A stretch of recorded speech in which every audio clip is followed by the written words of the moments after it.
On va parler de l'enfant fou. Alors l'enfant fou, ça t'évoque quoi? Alors l'enfant fou, ça m'évoque Abdallah. Abdallah, c'est le petit garçon qu'il y a dans Tintin et Milou. Dans les albums de Tintin et Milou, il y a un gamin, Abdallah, qui est fils d'émir.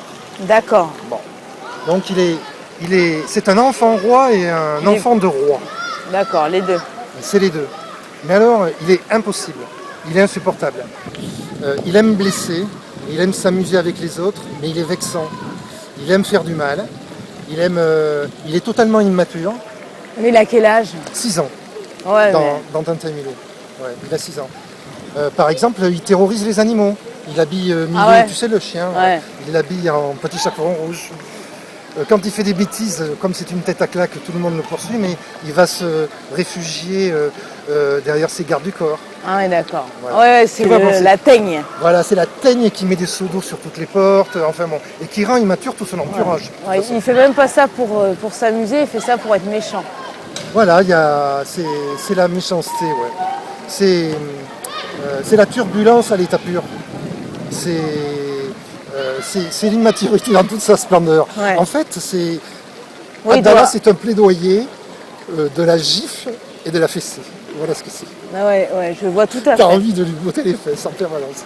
En plus, oui, c'est le genre d'enfant qui arrache les ailes des papillons, Voilà, qui écrase les fourmis. Ouais, voilà. Tout ça pour s'amuser, quoi.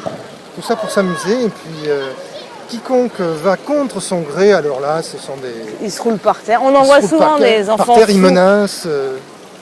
Oui, en plus, on voit la petite poupée qui a un œil arraché. Donc, Alors, cette petite poupée, et puis alors, qu'est-ce que c'est que cette petite aiguille qu'elle a dans la tête? Moi, je crois pas que c'est une aiguille. Non, c'est pas une aiguille? Moi, j'ai l'impression que c'est son œil Ah, qui c'est son œil, décousu qui tombe. Ouais. Parce qu'il s'amuse à lui arracher les yeux, un peu comme tu dis, quoi. Ouais. Il s'amuse de la douleur de l'autre, quoi.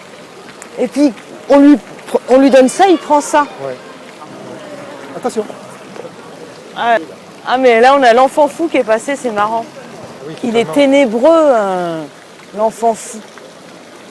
Il voit tout en noir. Et puis il pense qu'à lui aussi. Parce que l'enfant, il pense à lui pour s'amuser. Mais je pense que l'enfant fou a besoin d'être admiré.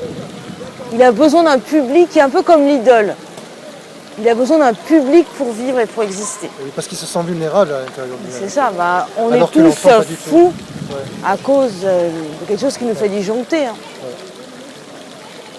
Donc voilà, l'enfant fou, il vaut mieux l'avoir chez les autres que chez soi. Et puis si on veut mater un peu l'enfant fou, soyez un peu pédagogue en étant ancêtre fou, ça ira peut-être mieux. Le conseil du jour. T'as autre chose à dire sur l'enfant fou? Non. Bon bah à bientôt les loulous. C'était Vaninou et Brunou.